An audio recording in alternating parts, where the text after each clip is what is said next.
God, I should have trusted a true Italian. Whoa! She doesn't like me after I eat red onions. It's ready to serve. Hello and welcome back to another episode of Gut Instincts. I'm your host, Dr. Stephen Gundry, and today we'll be jumping into the topic of salads. Now, it's a common misconception that salad is the healthier choice, but don't be fooled, that's not always the case. Some salads can really wreak havoc on your gut. It's just a matter of weeding out the less healthy options. I'll be ranking these from S to F. S stands for superfood, while F, means it belongs in the trash. Before we get into it, make sure to hit that subscribe button and give this video a thumbs up if you're ready to help improve your gut health. Also, stick around afterwards. I'll be sharing my California chicken salad with you. Let us begin. Okay, first off, potato salad.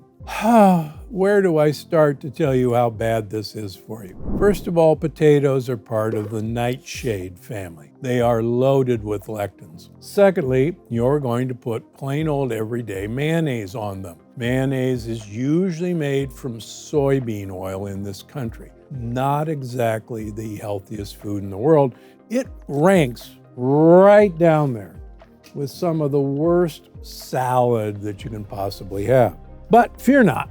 Let's talk about creamy broccoli slaw salad instead. Luckily, we're beginning to see broccoli slaw in lots of stores. It's basically cut like coleslaw, but here's the trick. Please, please, please get yourself avocado mayonnaise whenever you're making these slaws. And please, please, please, if you're going to sweeten the slaw, like most recipes call for, please use allulose as your sweetener. Don't have any allulose? Monk fruit's a good stand-in. But allulose is becoming readily available. You will actually get tremendous health benefit out of creamy broccoli slaw. Because broccoli, after all, is a cruciferous vegetable. Cruciferous vegetables really are some of the best foods for your gut. The coleslaw that you buy at the store, unfortunately, is cabbage, which is great. It's a cruciferous vegetable, but it's been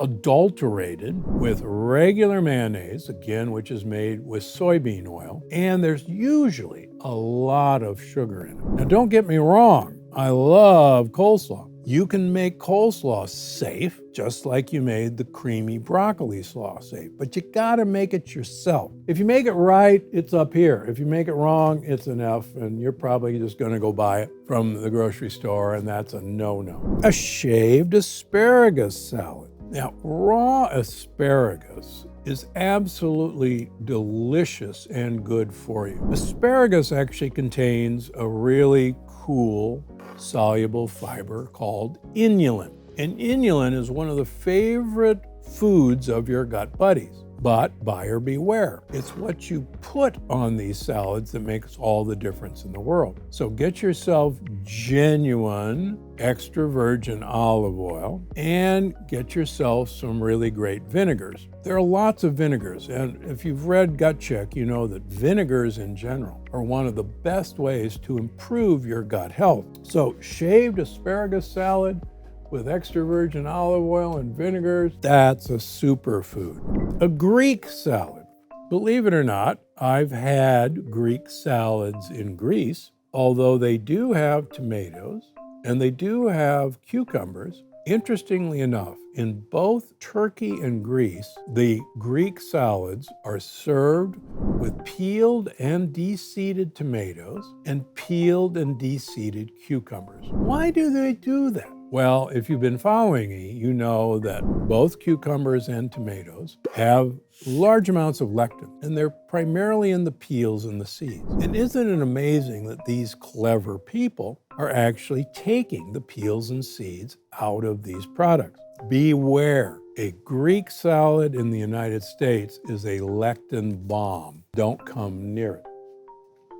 Go to Istanbul. You'll get the right one. Papaya salad. Now you see this quite a bit in some Thai restaurants. And they use green papaya, and that's the key. Green papaya are loaded with soluble fiber. In fact, your gut buddies think a green papaya salad is just about the best thing they can have. So when I see a green papaya salad on a menu in a Thai restaurant, I'm almost always ordering it. It's a winner. Let's put that up as a superfood, because again, we want to feed our gut buddies.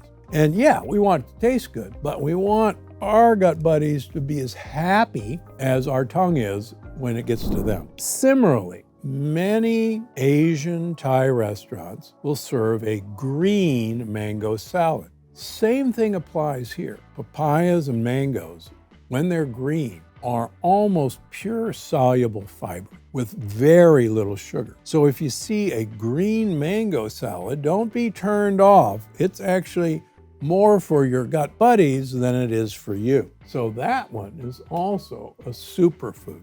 Well, we've had a bunch of superfoods. Let's go for a non-superfood. The famous pasta salad. Now, what could be better than that? Pasta and maybe some zucchini, maybe some carrots, maybe some tomatoes. Pasta is pure sugar. I'm sorry, it is. And it's made from wheat. And our wheat is sprayed with glyphosate, Roundup. Even our regular wheat, non-GMO wheat, is sprayed with glyphosate. So pasta salad is one really bad thing for your gut. End of story. A Caesar salad. There's good news and bad news. First of all, you may see that the Caesar salad is loaded with croutons. And of course, that's what people want on their Caesar salad. The croutons, of course, are made of wheat and they are loaded with lectins. So that's a no-no to start with. Even my gluten-free and gluten-intolerant patients are shocked when they still react to the Caesar salad in a restaurant. That's because most of the time, the Caesar salad is mixed with the croutons before they put the dressing on. Even that little bit of gluten can really activate some of them. Here's the bad news. The Caesar salad should be made from olive oil, some vinegars or lemon, and with some egg and Parmesan cheese. Most of the Caesar salad dressings that you're going to get in a restaurant are not made with that. They're usually made from soybean oil, from any of the vegetable oils. And even if they are made with olive oil, it's the lowest grade olive oil that they can buy. The other thing that is possible, some restaurants still make Caesar salads at the table. It's a lot of fun to watch them, but more importantly, you can control what's going into your Caesar salad. And the good news is the croutons will arrive on the side long before they're put in. So Caesar salad can be a very healthy salad, but in America, it's usually a disaster. So I'm going to put it in the C category. You can make it yourself. It's really good. We make Caesar salad quite a bit. A cousin, Cobb Salad. So as you probably know, Cobb salad has basically chicken breast, avocado, bacon, cheese, and many times chopped tomatoes. I've seen actual Cobb salads made with peeled and de-seeded chopped tomatoes. But the problem is the traditional Cobb salad in America is made from cheese from our American cows. It's not even cheese, quite frankly. It's made from boneless, skinless chicken breast, and that chicken breast is really not a chicken anymore. And then it's going to be covered with usually a fake Roquefort or blue cheese dressing. If you got all of these ingredients the way they were originally intended, this was actually a really good source of food. But we've Americanized it, so it's unrecognizable as a health food. It's going down in the F category. Same thing. We see this all the time, the California chicken salad. I'll say it one more time. Most of the time it's made with chicken that never saw the light of day. It's been fed corn and soybeans. It's almost always covered in a mayonnaise-based dressing. As healthy as this really sounds, in reality, it's a really high calorie, high bad fat, not very good protein for you. Now, just like the Caesar salad, you can make this safely by controlling your ingredients. And later in the show, we'll show you how to do this. So, made properly, this can be a superfood. But the way most people get it, it's way down here, kind of with the regular Caesar salad. Seaweed salad. Now, this is a fun one. We're seeing seaweed salads more and more. Seaweed salad can be really good for you depending on the amount of sugar they have added. And you gotta read the label very carefully because most people do not like the taste of seaweed. And so most places put a lot of sugar in their seaweed salad. But here's a fun fact. We cannot digest seaweed. We cannot break down the wall, the plant cell wall in seaweed. Only the Japanese have the correct bacteria in their gut that can break down seaweed. Where did those bacteria come from? Well, the Japanese eat a lot of raw seafood. And it turns out they swallow the bacteria that are in the guts of those fish. And the bacteria, as long as you feed them seaweed, they proliferate and survive. But without those specific bacteria, sorry to tell you, you are not going to get any benefit from that seaweed salad. You might enjoy it, but it's not going to give you the health benefit that you really think you're getting. Most seaweed salads have too much sugar. Most of us cannot benefit from seaweed because we don't have those bacteria in our gut. Fun fact. How about a summer citrus salad? Now notice it says summer citrus salad. You want to use fruit, hopefully that's grown locally and in season. Having a citrus salad or a fruit salad in season is perfectly fine. I have nothing against fruit. What I do have something against is year-round fruit. You and your ancestors were never, ever exposed to 365 days of fruit. It didn't exist.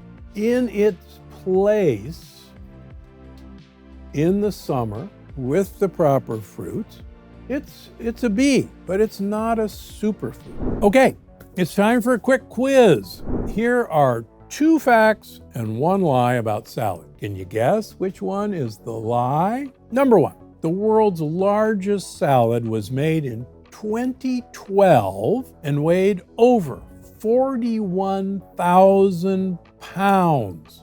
Number 2, lettuce belongs to the sunflower family. Number 3, Caesar salad has always been legal to consume. Ready? The answer is 3. In the late 1990s, California enacted a health law that prohibited the sale of foods containing raw eggs, making Caesar salads illegal. However, the law was revised and the issue was resolved by 1998. That's why now you can see a Caesar salad back on the menu. Okay, let's get back to it. Nicoise salad. My wife and I spent a lot of time in the south of France, and Nicoise salad is named for Nice. It's actually got a lot of good ingredients, but some mischievous ingredients. It usually has some chicken. It usually has egg. It usually has green beans. So the green beans are a bean, and beans have lectins. And it usually has a lot of olives, and it usually has tomatoes. The tomatoes are a nightshade family. They have lectins as well. The olives are great for you. The eggs are great for you. Usually there's tuna. Hopefully there's tuna, but we see in a lot of restaurants that they substitute chicken because it's cheaper. But the traditional Nicoise salad has tuna. This is something you can push the bad guys away, but in general, this is not the world's healthiest salad either. So, same thing. If we make a Nicoise salad with olives and tuna, pastured eggs, and lettuces, they can be safe, but get rid of the other stuff. How's that? Oh, here's everybody's favorite Chinese chicken salad. We've got shredded chicken, and we've got all those wonderful crispy wontons, and this wonderful kind of sweet and sour dressing. Who wouldn't want that? Me. The wontons should immediately put alarm bells going off in you. These are made from wheat and gluten, and you don't want that at all. That sweet and sour dressing usually has a lot of sugar, and almost always the oil is one of the bad oils, the vegetable oils. So as much as that a delicious, delicious salad, most of the time in a restaurant, it's not your go-to.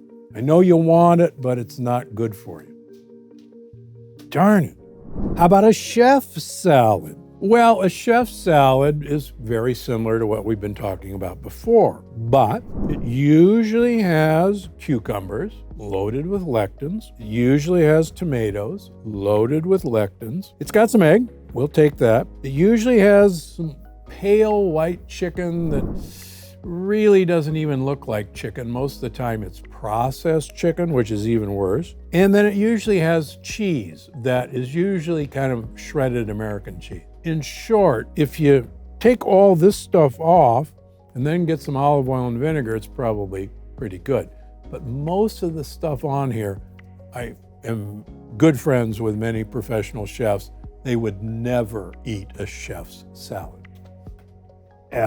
Waldorf salad. Well, now we've got a chance. So the Waldorf salad was named after the Waldorf Hotel in New York City, and it has a few interesting things. So it's got apples, it's got walnuts, it's usually got some celery, and it's got some greens. Again, depending on the dressing that is available or that you choose to make, this can actually be a really good go-to salad. It's got a lot of good stuff, not a lot of bad stuff, except you gotta know where the dressing came from.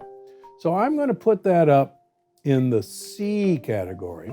These things can go right on up depending on how you control the dressing. And that's always something you have to think about. Ooh, tangy Macadamia Slaw. Same sort of thing here. So slaw is usually cabbage or any other cruciferous vegetable like broccoli slaw. Macadamia nuts are really delicious. They're mostly oleic acid, the monounsaturated fat. But they also have this kind of secret fat in them that doctors from the Cleveland Clinic actually have shown really helps prevent heart disease in your arteries. Lots of good stuff in there as long as you control the dressing. So I'm gonna put that up in the B category. That's a good start. Butternut squash salad. A squash, unfortunately, has lectins, but butternut squash has a lot of sugar in it. So even though that sounds like a great idea, I have my patients really be wary of butternut squash because of the fact it's a lectin-containing food and that it has a lot of sugar. Other than that, there's usually kale with it. There's usually red onions. Great, pick the butternut squash out. You'll be fine. So I'm gonna put that up in the B category. All right, here's one I love to talk about. Everybody knows Caprese salad. What you don't know is originally Caprese salad was made with buffalo mozzarella made from water buffaloes. Most of the water buffaloes in Italy are in the Naples region. They thrive there. They're a totally different milk than cow's milk. Second, the original Caprese salad, the peels and seeds were removed from the tomatoes. So it was buffalo mozzarella, it was peeled and de-seeded tomatoes, it was basil, and basil is part of the mint family. I'm a huge fan of basil. And then you drizzle it with olive oil and balsamic vinegar. Funny story, we were eating at a restaurant that we love in New York City. I can say the name, Isodi, run by a woman who is from Florence originally. A lot of really good food that you can eat there, a lot of food that will kill you, but they had Caprese salad on the menu. Love a Caprese salad, but there's no way that it's going to be made the right way, even here. So I ordered a different salad, which was cabbage-based. Next thing I know, the people sitting next to us, out comes this salad. And it's buffalo mozzarella, it's peeled and de-seeded chopped tomatoes, and it's balsamic vinegar and olive oil and basil. God, I should have trusted a true Italian would actually know how to make a Caprese salad. As much as a true Caprese salad is fabulous for you, our Caprese salad in most restaurants gets an F. I'm sorry. Now for a quick recap. There are some really super salads out there, and two of them, interestingly enough, are made from green fruits. And green fruits, which when they're ripe have tons of sugar, but green, your gut buddies just think they're fabulous. And coleslaw, if you make it properly, is actually really good for you, and broccoli slaw is great for you. These salads, the fruit salad, summer citrus salad, the squash, butternut squash salad on kale with red onions, throw the squash away and it becomes really good for you. Be careful about other salads because of the salad dressing. If you control the salad dressing, if you control the lack of croutons, you can make these sorts of salads really good for you. The Waldorf salad, the Nicoise salad, the Caesar salad, the California chicken salad, and we'll see that in a minute. And then the rest of these guys, sorry, seaweed salad, you can't digest it unless you're from Japan and Japanese. I just said, I'm so sorry the Caprese salad isn't any good for you. Potato salad, please. Pasta salad, same reason. Again, the chef's salad, the Cobb salad, all of these salads, the dressings are really one of the problems, and the vegetables are the problem. And that is my gut instinct. Now, as promised, I want to share one of my favorite recipes. It's my California chicken salad. And not only is it healthy for your gut, it tastes great too. All you'll need is 2 ripe avocados, a tablespoon of Dijon mustard, 1 lemon, a teaspoon of sea salt, a cup of pasture-raised shredded chicken, 1 red onion, I'm going to use about a half, 3 celery ribs minced, a 1/4 cup of fresh parsley minced, and a cup of leafy greens. Today, I've got a real treat. This is frisee. That's a chicory family. Interestingly enough, I have never had a salad in a restaurant in the south of France or in Italy that doesn't have 1, 2, or 3 types of chicory in the salad. That's because chicory contains inulin, which feeds your gut buddies exactly what they want to eat. First, you'll take your avocado and mash it in a bowl. And you're just going to mash it up. We'll start there. It's going to get juicier as we go along. Then you're going to add a tablespoon of Dijon mustard. Don't be shy if you want more. Then you're going to put in the juice of 1 lemon, and this will actually help you mash up that avocado. Then you're going to add a teaspoon of iodized sea salt and the shredded chicken. Now, this is a whole red onion, but since we've kind of cut back on the avocado, I'm going to use about a half of that. This is a personal preference. My wife doesn't really like red onions, but red onions are actually the best of the onions. I have a lot of patients who actually react to white onions, but red onions actually have that color comes from polyphenols. And as most of you know, red onions are really the mildest. All right, let's add in the celery. And again, we're going to use about half of the celery. And parsley. I'm a huge fan of parsley. Parsley has a number of health-promoting, gut-friendly ingredients. Try to get the Italian parsley, the broadleaf parsley. It's available in a lot of stores now. If you can't find that, regular parsley will do, but the flavor profile of the Italian parsley is much better. Okay, so we've mixed that all up and then put it on the bed of, again, whatever lettuce you want. This works great on butter lettuce that you spread out, but quite frankly, try to start seeking out chicory family vegetables because it will really do your gut a favor. Perfect. If you want, you can dress it with lemon wedges to really set off the dish. And then it's ready to serve. So if you enjoyed this episode of Gut Instincts, don't forget to subscribe and hit that like button. Let me know in the comments which salad you'd like to try. Eat smart, feel great. I'm Dr. Gundry, and I'll see you in the next video.